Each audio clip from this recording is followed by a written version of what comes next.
Why ancient humans may have slept beside the dead. Imagine waking during the night in a cold shelter. The fire has burned low, and someone nearby is no longer breathing. The person is not asleep, and they will not wake again. Yet the body is not immediately carried away, so the family remains close. They tend the fire, speak quietly, and wait until burial is possible. We cannot say that prehistoric people routinely slept beside their dead. Archaeology rarely preserves enough detail to show what happened between death and burial. But death often occurred in domestic spaces, and practical reasons kept a body near. Modern societies usually separate death from daily life quickly. Hospitals and funeral homes handle much of the process for us. In prehistoric communities, there were no such institutions. People died in caves or huts, often among relatives and companions. The body remained where life had ended until the group decided what to do. Imagine a woman dying during winter when the ground outside is frozen. The group may be unable to travel safely, so moving the body is impractical. Her family wraps her in hide and places her near the fire. Her child continues to look toward her as the face is still familiar. The hands are the same, but the warmth and breathing are gone. The mind may understand death before the heart actually accepts it.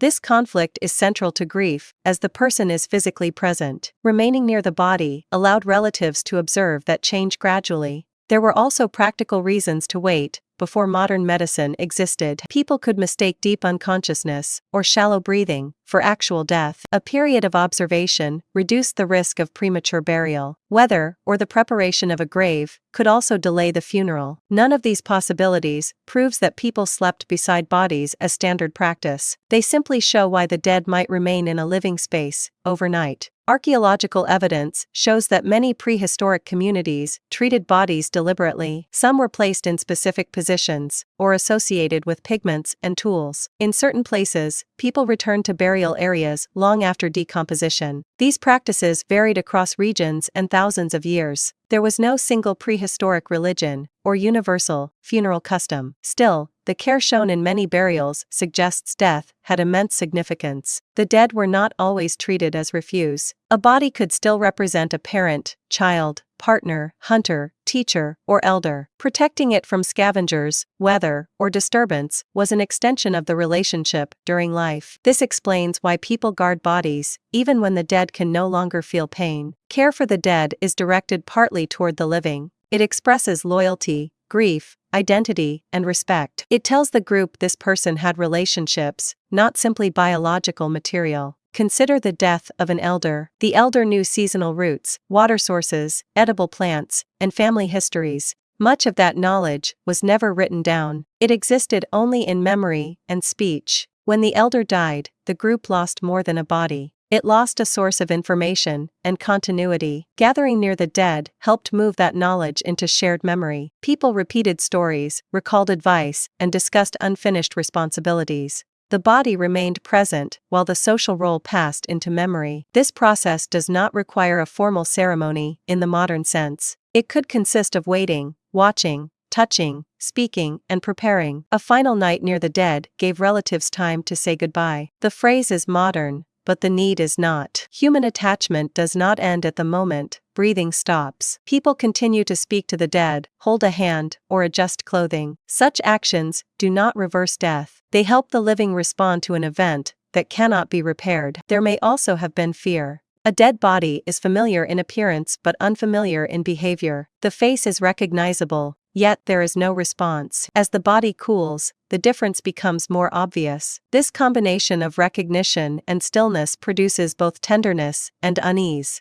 Prehistoric people understood death through ideas about breath, shadow, or ancestors. We cannot recover most of those beliefs directly. Some groups believed part of the person remained near the body for a time. Others may have feared contamination, dangerous spirits, or the return of the dead. Some may have had no single explanation at all. The important point is that responses to death were probably diverse. Sleeping near a body could mean different things in different settings. It might reflect necessity, uncertainty, protection, affection, or ritual obligation. It is also possible that people stayed awake rather than slept. Someone may have watched the body while others rested. Fires may have been kept burning. The dead may have been placed at the edge of the shelter. Archaeology cannot usually resolve these details. What it can reveal is that the treatment of the dead required decisions. Where should the body be placed? Who should touch it? And what objects should remain with it? How long should the group wait? Where should burial occur, and should the group return later? Each decision affected the living community. Death changed the use of space as a familiar place, beside the fire, became empty. Tools and ornaments needed new owners or were placed with the body. Children needed explanations, and work had to be redistributed. The group had to continue, with one fewer member. A period beside the body may have created a transition between the old social arrangement and the new one. The body was still present, but the person no longer spoke or acted. After burial,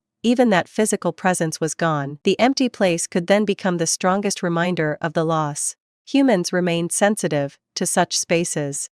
An unused bed, an untouched tool, a seat no one occupies, or a path no one walks can carry grief. Prehistoric people would also have noticed the absence created by death. Rituals help communities respond to that absence. They do not solve death, but provide a sequence of actions when there is no practical solution. Wait, watch, prepare, remember, carry, bury, and return. These actions organize grief and make it possible for the group to continue. The possibility that ancient humans remained beside the dead is therefore not simply a disturbing image. It points to a larger truth that death was part of ordinary social life, not an event hidden from the community. Children may have seen bodies, and relatives may have prepared them. Companions may have stayed nearby until burial. The living had to confront physical death directly, while also preserving the person's place in memory. We should be cautious about this. There is no evidence that all prehistoric people followed the same practice, and direct proof is rare. The idea is best understood as a plausible situation in some times and places,